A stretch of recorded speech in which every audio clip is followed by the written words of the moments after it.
whether you write it there or not, because it's not going to count.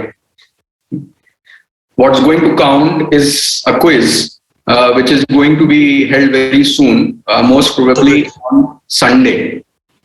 And if some of you, I think most of you must be planning to keep your cameras off and do some other work or sleep while this class goes on. So this is only you are the one who will lose out on this, because today's class is very important, and based on today's class and some of the articles which I'm going to share after today's class, we are going to have a quiz on Sunday, most probably, which will be a 45-minute quiz, and will have around 30 questions, and it is going to count as your evaluation, as one part of your evaluation. Okay, so that's what the agenda is.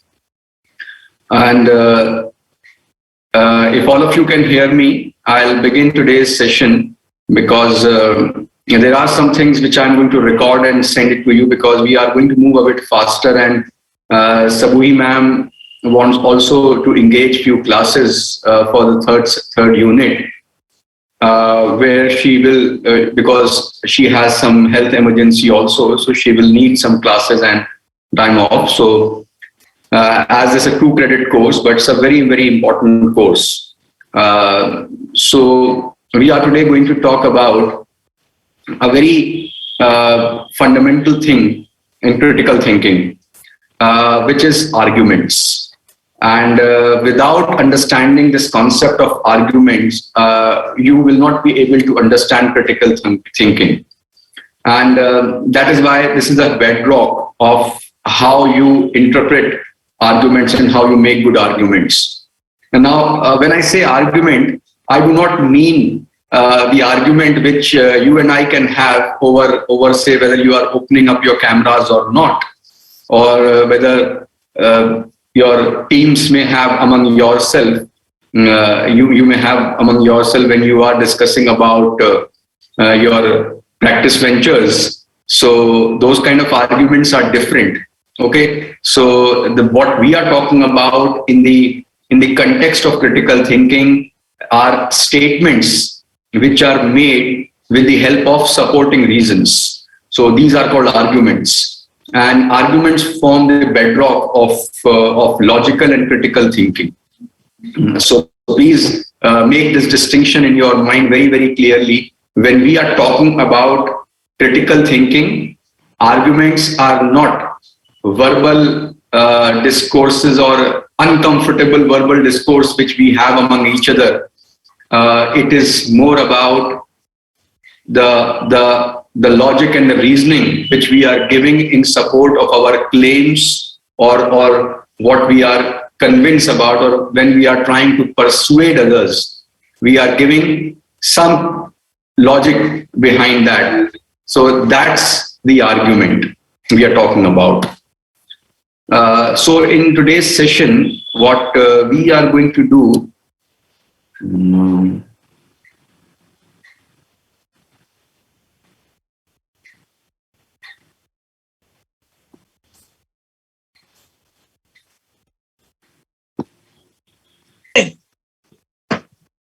okay, all right, no, this is,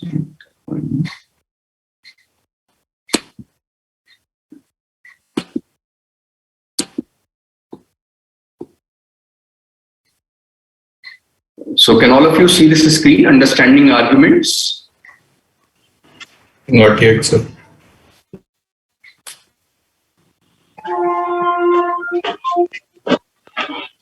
Can you see this screen? No, sir. Not yet, sir. No, sir.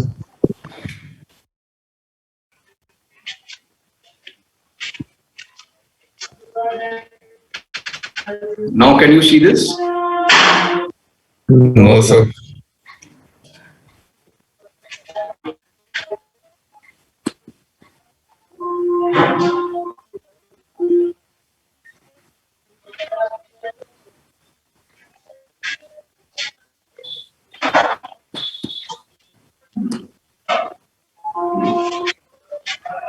Can you see the screen now? Not No, yet. sir. Sir, it says your bandwidth is low. So the first time to class from the department instead of my home.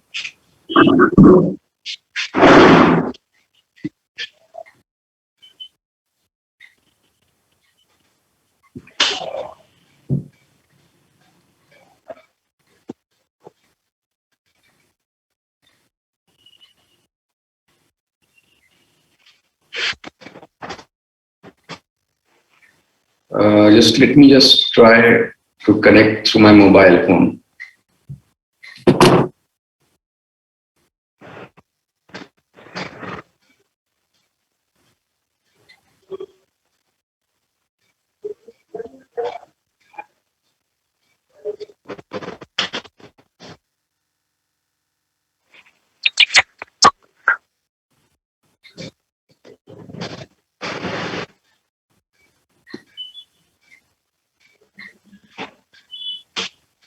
Now, can all of you see me? Yes, sir. And this is screen now. No, sir.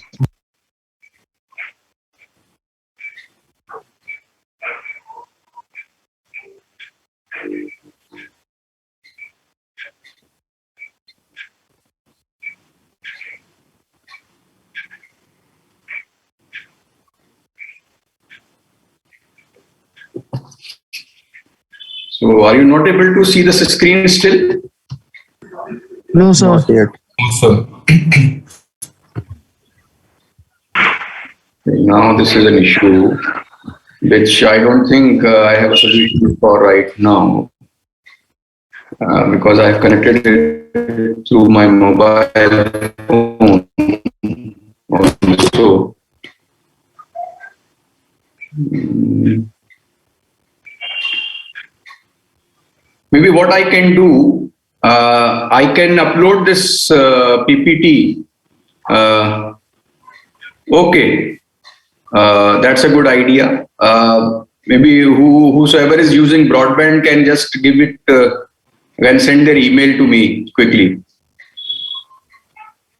or I'll share it on the Google Classroom for from where you can access.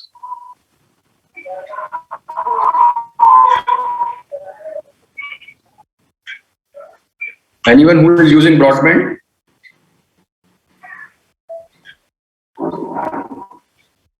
So WhatsApp group, it's my connection is not that great. Again, in WhatsApp group, it will be a problem.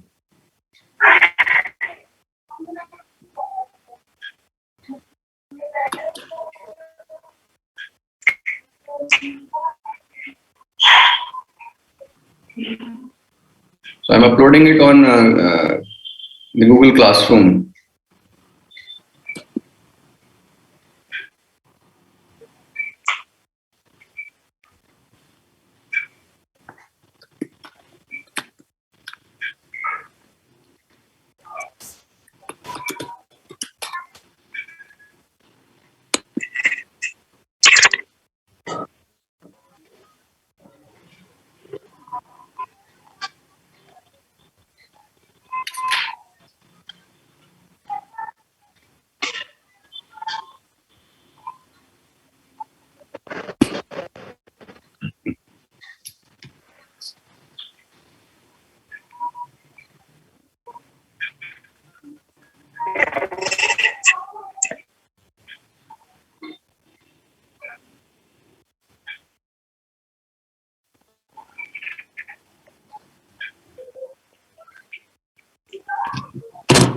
I think it's like really slow here.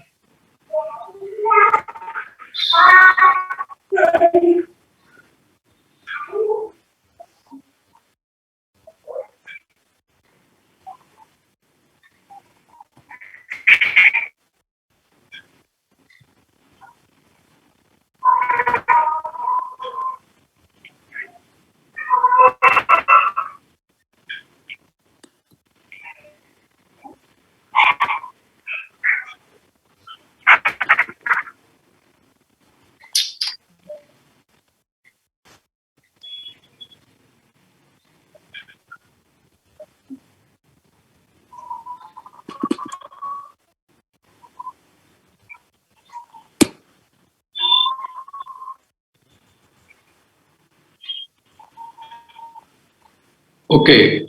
I don't think it's working. Even I'm not able to upload anywhere because of the slow internet connection. So let me just take few minutes to explain few things to you, and what then we can do. We can what I'll do. I'll prepare some short videos on this topic, because I guess these videos will be helpful so that you can go again and again, because this is a bit technical topic, I would say, and it's an important topic. So you can revisit some of the things, and then you can again go back and learn, because you will have to ultimately do this for the quiz. Okay. So I'll quickly explain a few things regarding what we were talking about. So like in the last session, we had discussed about that critical thinking involves our thinking as such has a lot of issues. It's not that we have a lot of biases among us, and these biases are many times they overshadow our whole thinking process. So in this way, when we move ahead, we focus on arguments. And arguments basically is a way of expressing and presenting our views. So it is basically a collection of statements, one of which is a conclusion. Okay. So please remember this, that arguments is basically, they can be called a collection of statements, and one of the statement has to be a conclusion which is supported by the other ones, the premises. So the conclusion is supported by the premises. So an argument consists of two things: the premises and the conclusion. So then this is the first thing. But whether it is supporting it in a good way or in a bad way, that is the second thing. So today we are not concerned about whether it is a good argument or a bad argument. Okay. So we will talk about that in the coming sessions. So we'll talk about, there are two kinds of arguments. One is the inductive argument, the other is the deductive arguments. And what are those arguments? So I will prepare a video also, and we will in the next class discuss about that. But today what we are going to do, we are going to do some preparatory work. Preparatory work means that we have to first understand what is a statement, what is an argument, and what is a standard form in which we can present an argument. Okay. So sometimes it will happen that because people, when they speak, they are not speaking in terms of, okay, this is a premise and this is a conclusion.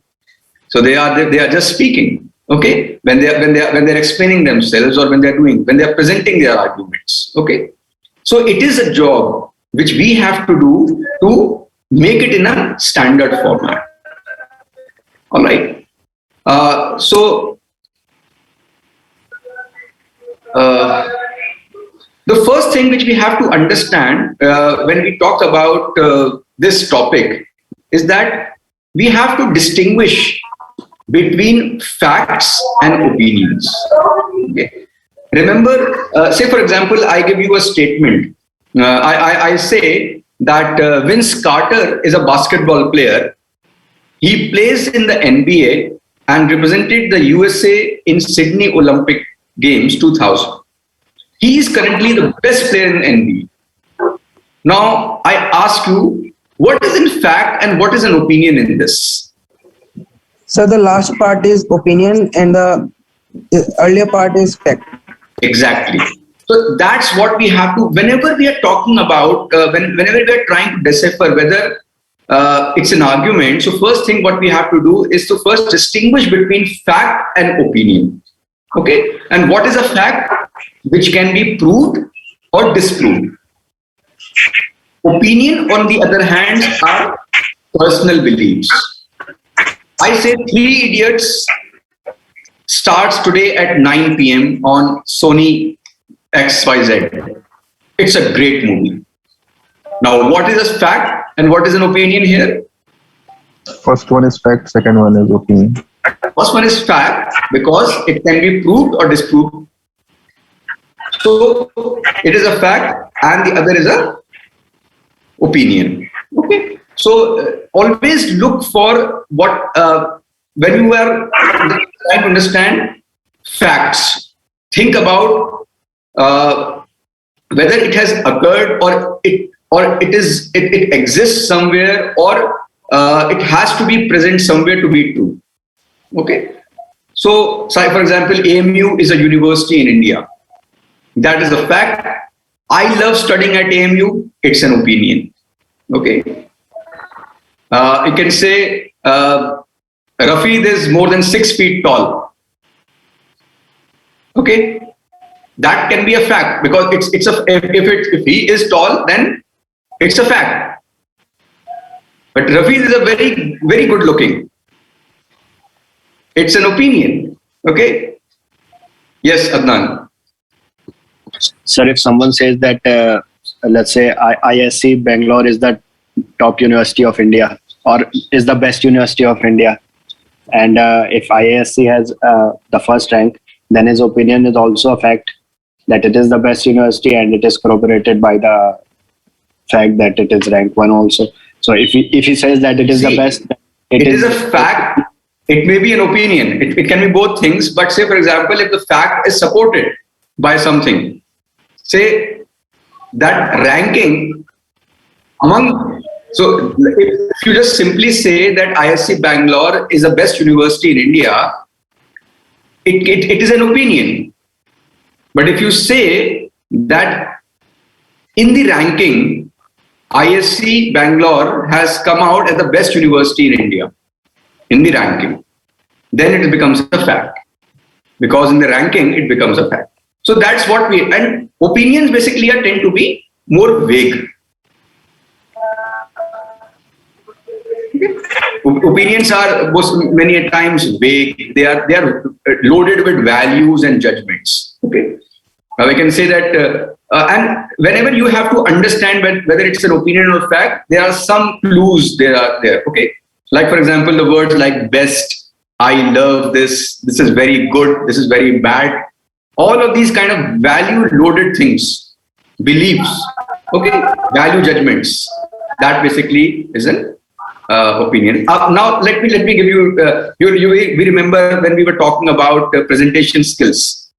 We watched that video of Steve Jobs. Okay, and Steve Jobs was presenting Apple. Now he said that every once in a while a revolutionary product comes along with that changes everything. It's the ultimate digital device. It's like having your life in your pocket. Now, what is it? It's a fact or an opinion? Opinion. It's an opinion. But we get swayed by a lot of opinions. Okay? It may not be a fact. It may not be that revolutionary, ultimate digital device. iPhone is not an ultimate digital device. But we are swayed by that. But iPhone will be an ultra slim, less than half an inch, 1.3 centimeter thick. That's also he said. It will be boasting a phone, internet capability, and an MP3 player as well, featuring a 2 megapixel digital camera. Now what is it? Fact. This is a fact. Okay. So once we are looking at these things, we have to first distinguish between fact and opinion. Now let us come to an argument. What is an argument? Now I am again emphasizing this point. Arguments are not verbal spats. Okay, an argument is basically a claim which is defended with reasons. In very simple terms, claims defended with reasons. So it is basically a form of thinking about certain statements which are offered in support of other statements. So they consist of two things. One is the premises, which are basically the reasons. Premises, reasons. Remember this. Premises are reasons which are statements that are given in support of another statement, which is a conclusion. Okay, which try to justify the conclusion or make it more probable. Conclusions, on the other hand, is a statement that explains, which asserts or predicts something on the basis of statements which were the premises, okay, that are offered as evidence. So, say for example, lawyer earns a lot of money. I want to earn a lot of money. I should become a lawyer. So, what is the premise and what is the conclusion in this? Lawyers earn a lot of money. I want to earn a lot of money. I should become a lawyer. First So one the is conclusion. So nahi, first, Last is the conclusion. last is conclusion. the last one is conclusion. I should become a lawyer. So the others are premises. Lawyer earns a lot of money. I want to earn a lot of money, so I should become a lawyer.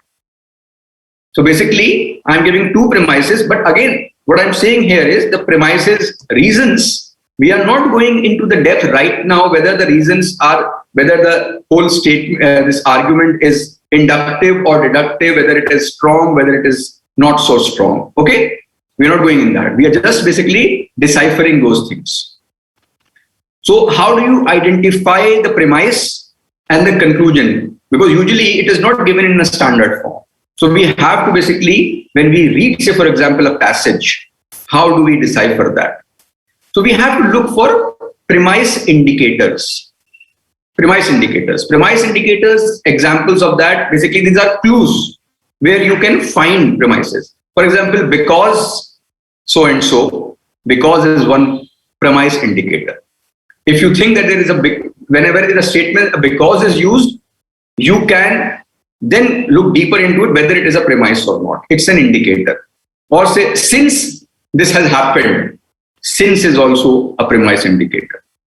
For so and so, for sometimes is also a premise indicator. Or given that is also a premise indicator. As this has happened is a premise indicator. Because these are all the things which we say when we are giving reasons. Or judging from so and so, that is a premise. Seeing that is the premise because we are giving a reason for that.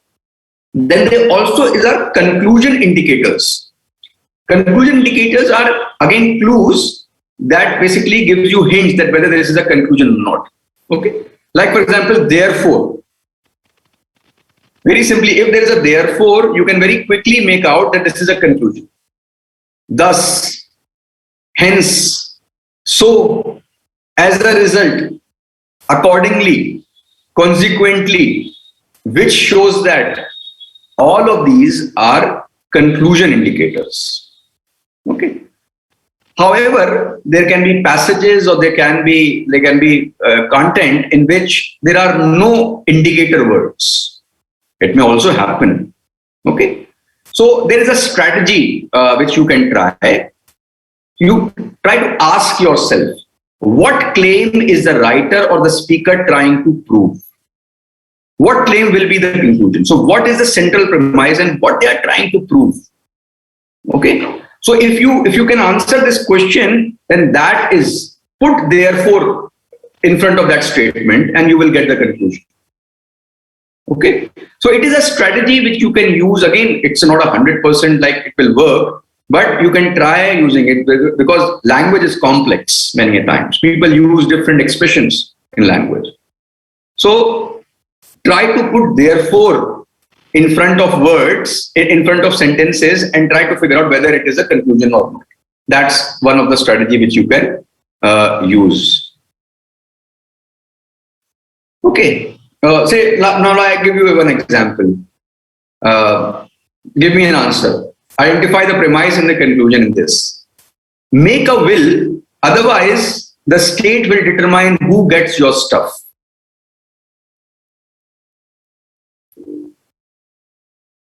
It's a simple one. What is the conclusion in this? So I'll repeat. After other. So make a will is the conclusion. Make a will. Sure. Yes. Make a will is a conclusion. Okay? Otherwise, the state will determine who gets your stuff. That's the premise. Now, this is a bit longer one. Okay, research universities also must aggressively support teaching. After all, a significant percentage of their students are undergraduates, and such institutions are clearly obligated to provide them a quality education.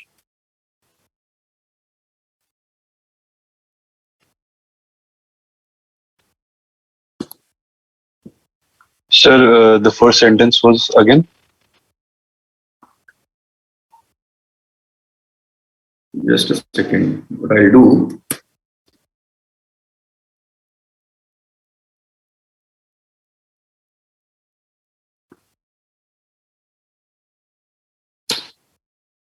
You can see the chat.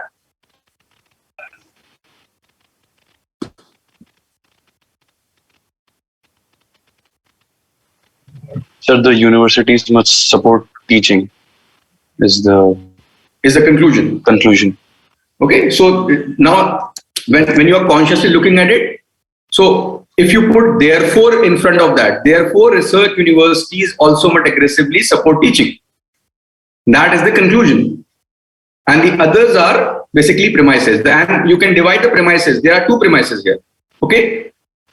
Because the first one is a significant percentage of the students are undergraduates, and universities, institutions are obligated to provide them a quality education. So these are two premises and one conclusion.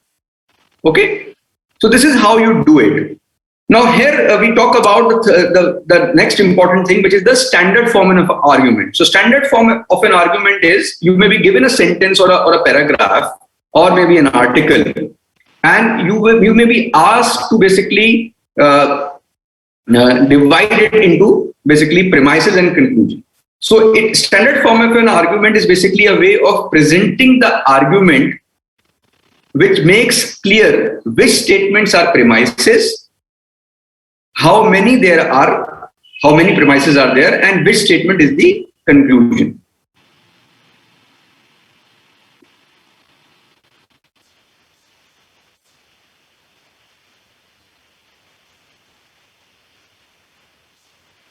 So, Kamran, you have some issue?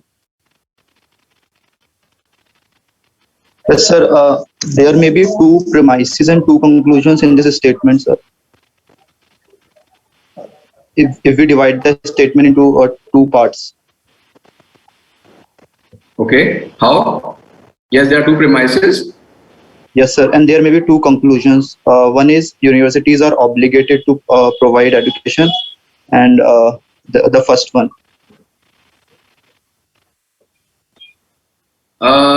Universities are obligated to provide them a quality education.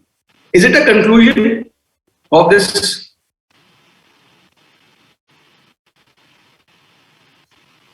Sir, it could be a statement or a fact. I don't think so. It is not backed by any premise. It's basically it's a statement which can be either true or false. Okay, and it is not basically it's okay, sir. Yes, sir. It's a premise. Clear. Yes, sir. Clear. Yeah. Okay, thank you. So standard form of an argument is basically when you divide it into premise 1, premise 2, therefore conclusion. Okay. P1, P2, P3, therefore C. Okay. This is a standard form. So once you get the PPT, you will basically have a look at it. What is the standard form? Now, say for example, premise 1 can be, I'm having a bad day today. I only have bad days on Mondays. Therefore, today is Monday. Okay. So P1 is, I'm having a bad day today. P2 is, I only have bad days on Mondays. Therefore, today is Monday. Okay. Now, many times it is very difficult because people don't speak and people do not discuss things in this standard form. And this is why it is very important for us to understand that how when people are saying things, when people, especially when you are listening to people. Now you go to YouTube, Okay, I'll share with you one video also. You look at that video. There is a person who claims to let me just try to share the video. If I can share that video, I don't know whether it will be successful.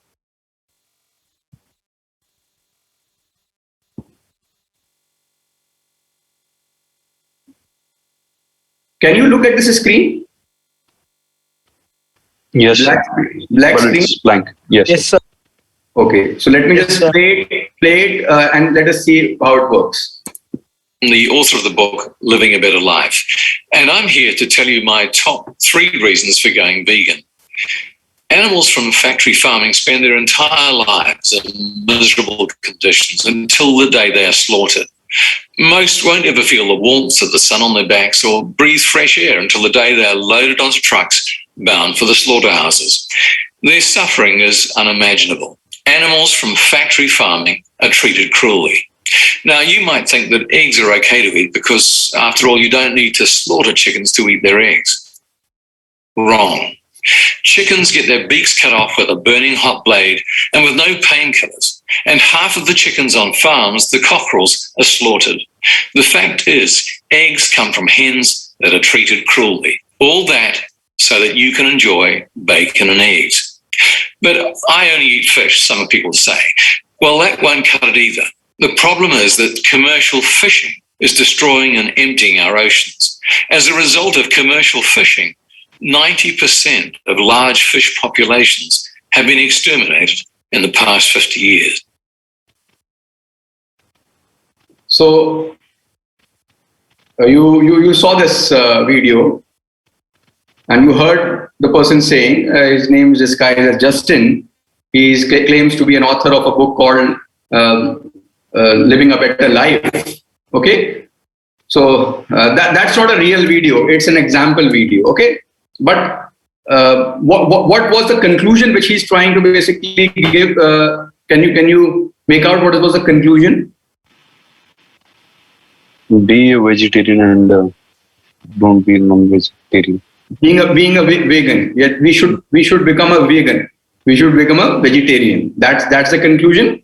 Agreed. Now, what are the arguments he is giving for becoming vegan? So there are a lot of things which he is saying. So when we put that argument in the standard form, we have to isolate the statements that from the conclusion and premises, and we have to reorder them appropriately also sometimes. The conclusion here was explicitly stated: we should go vegan. Okay, and Justin clearly announced that he had 3 reasons in support of his conclusion. But he seems to have given us many more than 3. Okay, or has he? Let us first try to isolate the 3 main reasons that he gave. The first one was about factory farming and the maltreatment of animals. He gave some contextual information about factory farming and provided additional reasons for us to believe that factory farming is cruel to animals. That's what he said. Therefore, the reason which directly supports the conclusion is animals from factory farming are treated cruelly. That's what he said. So that is the first premise. That is the first reason. The second reason which he provided was about eggs, and the fact that that eggs come from hens that are also treated cruelly. Again, he provided additional reasons as to why we should believe this. And the main reason which is directly in support of his conclusion was eggs come from hens that are treated cruelly. And the third and the final reason he gave on the same pattern. And this time he was talking about the impact of commercial fishing on the oceans, and which again backed up with some additional reasons. But the main reason that he was trying to give was that commercial fishing is destroying and emptying our oceans. So if we look at this, now we have 3 premises and 1 conclusion in this. Okay, so that's what he gave us. So, and what are the three premises here? That animal farming, animals from factory farming are treated cruelly. That was the first premise, P1. P2 will be eggs come from hens that are treated cruelly. And third was commercial fishing is destroying and emptying our oceans. Therefore, C is you should go vegan. So you're getting my point? So this is how you break down any kind of people who are talking about a discourse or arguments into a standard form. Okay, so it's not that simple. That's what the problem is, that critical thinking is not that simple, and even breaking down arguments in a standard form sometimes is not that simple. So that's what we are going to learn and what we are going to basically practice.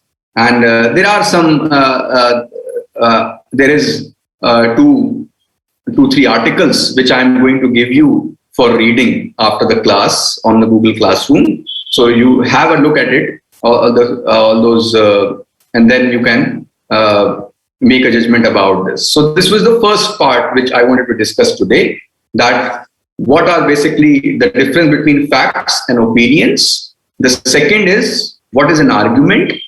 Arguments are basically made up of two things, the premises and the conclusion. And the premises, there are premise indicators which you can look at, and conclusion indicators which you can look at. And then the standard form of arguments, where you break down any discourse into P1, P2, P3 and so on. Therefore, C. That is a standard form of arguments. Okay. So your quiz will be about these things. However, there is also another topic which I'm going to cover very briefly, for which I'm going to share with you the PPT, as well as again I will share with you an article which are very small articles. Okay, 1 to 2 pages article. Okay, they are written by, I have taken it from, I'm not claiming these are my articles. These are from University of Auckland in New Zealand. So they runs a course on critical thinking. So I have borrowed it from there. So just have a look at those. They are very readable articles around that. Another topic which is important for us to understand is that there are arguments and there are things which are not arguments.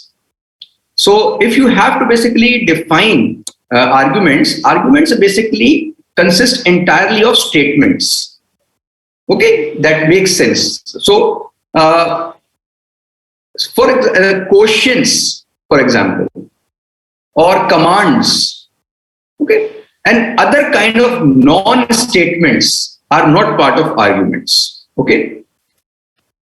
Also, no single statement is an argument. Okay, if you cannot break that into premise and conclusion, it is not an argument. So argument will always consist of two statements at least. Okay.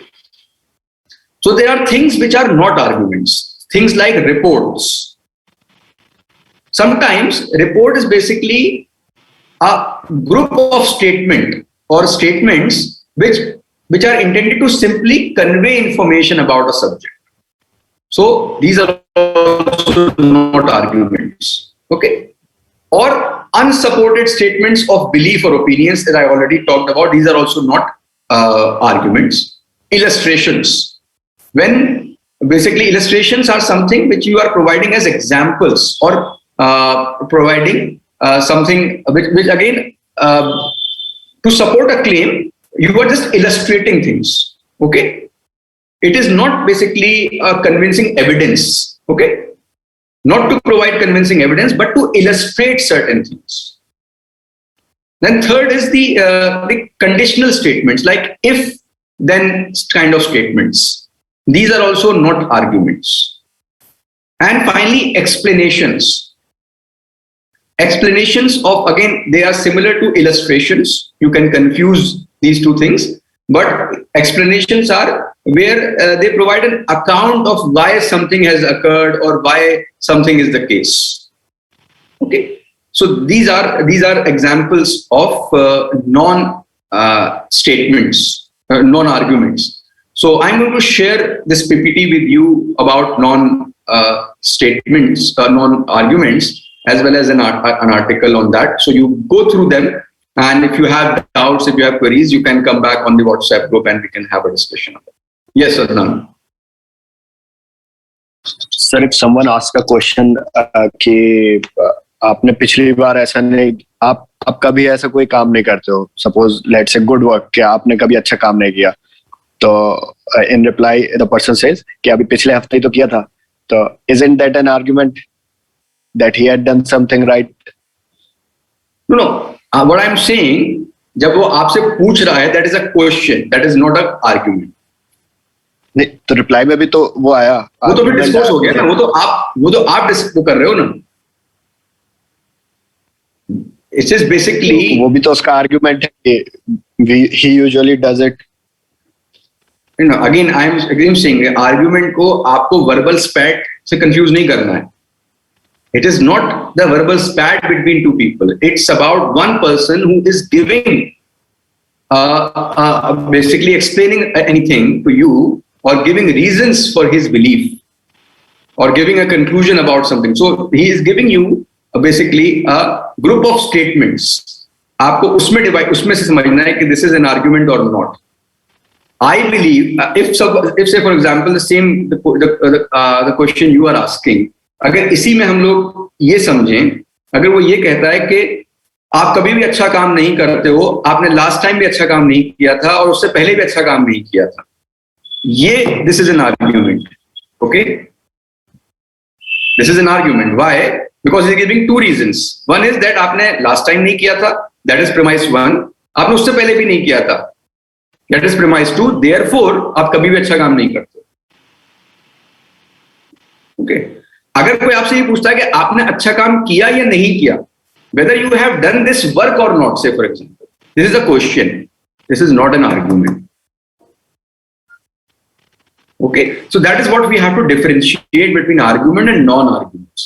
Okay, this comes with practice. थोड़ा सा confusion रहता है इसमें, है ना, but this is what critical thinking is about. And once you get into the things, when you start practicing, then you start making out. So that's why I always say, मैं आपको कितना भी lecture दे दूं इसके बारे में, okay, you are not going to learn critical thinking unless you start practicing it, unless you start. And that is where, you know, you go to, I don't know why we have not adapted this system.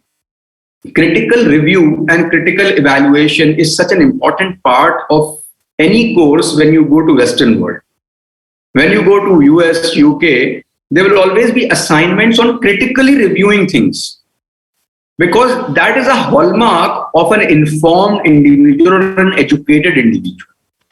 Okay, if you are not able to make out whether this person is basically giving opinions or basically manipulating you or trying to persuade you, because we are all in the business of persuasion, like we talk about. हर कोई persuasion के चक्कर में है, मतलब किसी तरह से मैं influence कर दूं सब लोगों को. Okay, politicians are doing it.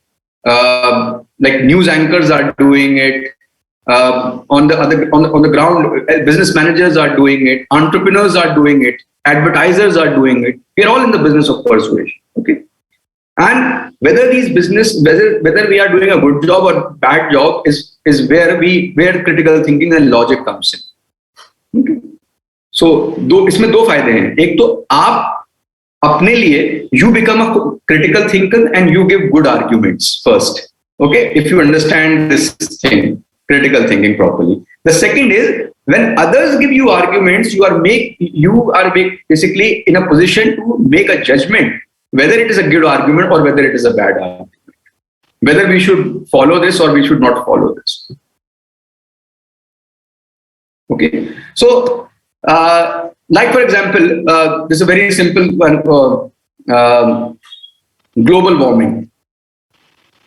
A very famous earlier president of United States used to say that it's a farce.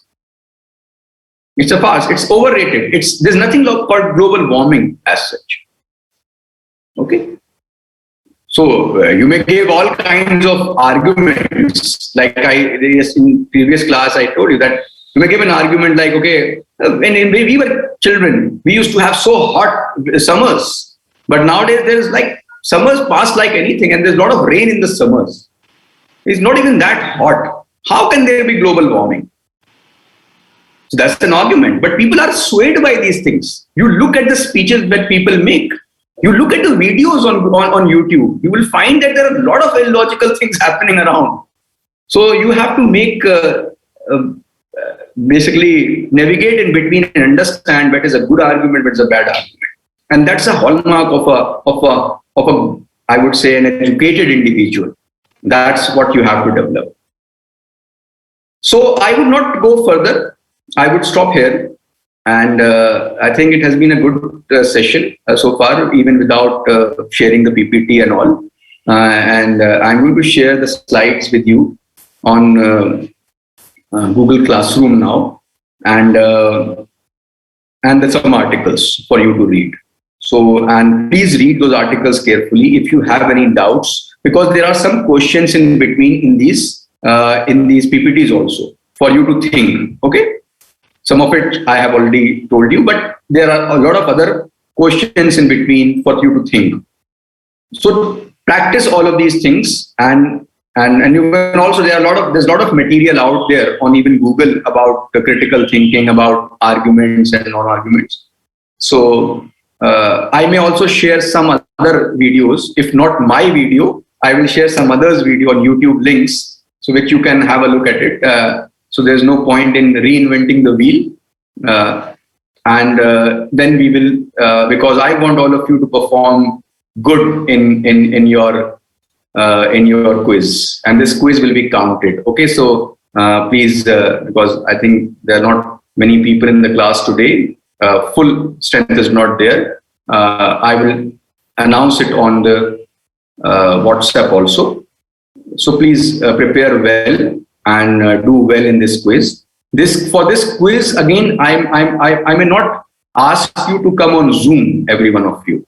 Okay, but there will be a time limit. I will share with you maybe a Google link or a quiz link, and there will be a time limit. So you will have to complete that quiz and submit in that time limit. Okay. And if you don't do it, then obviously you will not be counted in that. So with this, let us call it a day. I thank you for attending the class, and I hope that you understood this basic concept, and it's a very important thing to understand arguments, and because this is the base on which you build a lot of other things. Sir, quiz will be based on today's discussion only. Today's discussion and whatever I am going to share with you. Okay. And it will be related to today's discussion only. Only Unit 2. Unit 1 quiz will be there, and that is again will be counted, but I think the Saburi ma'am will announce that quiz. Okay. Timing of the quiz, it will be around 35-40 minutes, maximum 45 minutes. Most probably 30 questions. Okay, or it will be MCQs, but not that simple. Okay, so, and do not try to basically be over smart in copying and pasting. There are a lot of ways in which it can be controlled. Okay, most probably in the afternoon, not in the first half, because first half we have, I think, BSc entrance test, B or BSc entrance test. So we all are busy on Sunday. The second half on Sunday. Okay.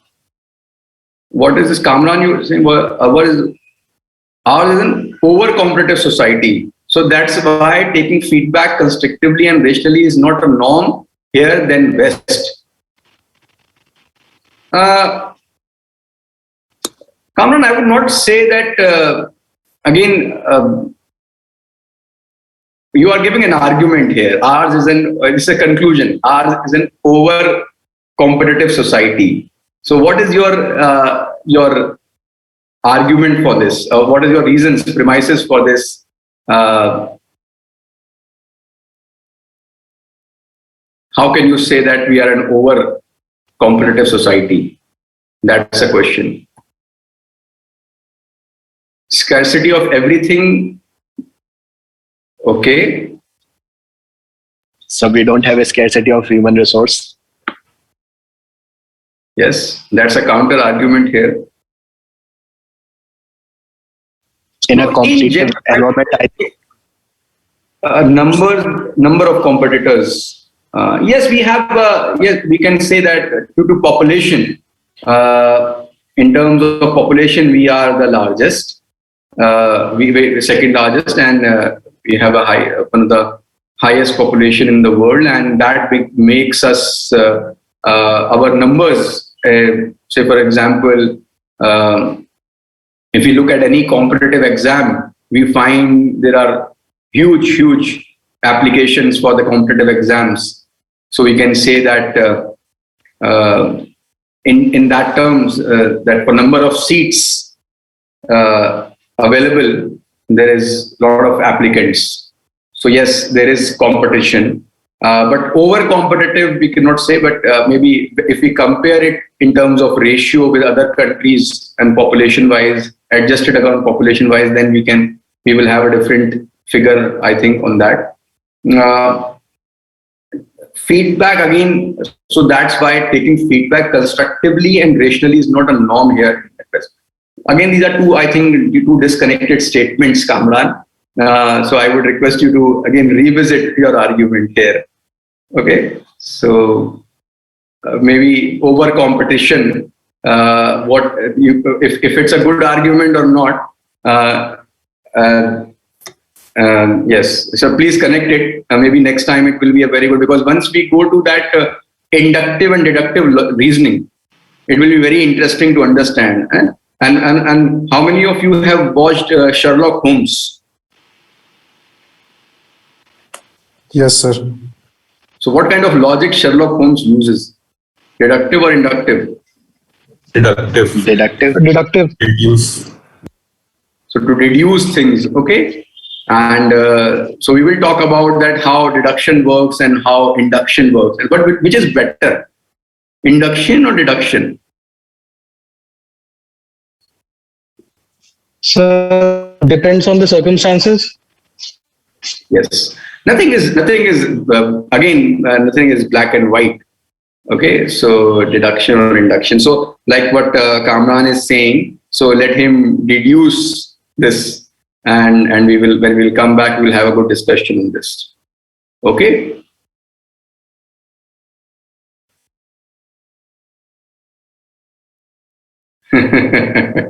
Okay. But yes, but one thing which I agree, again, this is my opinion, this is not a fact, but that we as a society, I think if overall, if we look at it, Indian society, then we will have in terms of numbers, we will have again more, but as a percentage, we will have very less critical thinkers. That's my opinion again, not a fact. But that's my opinion. That as a society, though that small number may be, because that X percentage of so many will again be very, very big number. It may be maybe more than the population of Switzerland or some smaller country. But in terms of percentage, I feel, that's my opinion, that we are a society, we don't cherish critical thinking, because in a society where superstitions are very high, okay, in everything. So the chances that critical thinking, yes, there's an issue. Anyway, it was a nice session. So let us call it a day, and I will share with you all this material when I reach home. And let's see. So the first time I was taking a class from department and see what happens. So let us again go back to work from home. All right. Take care.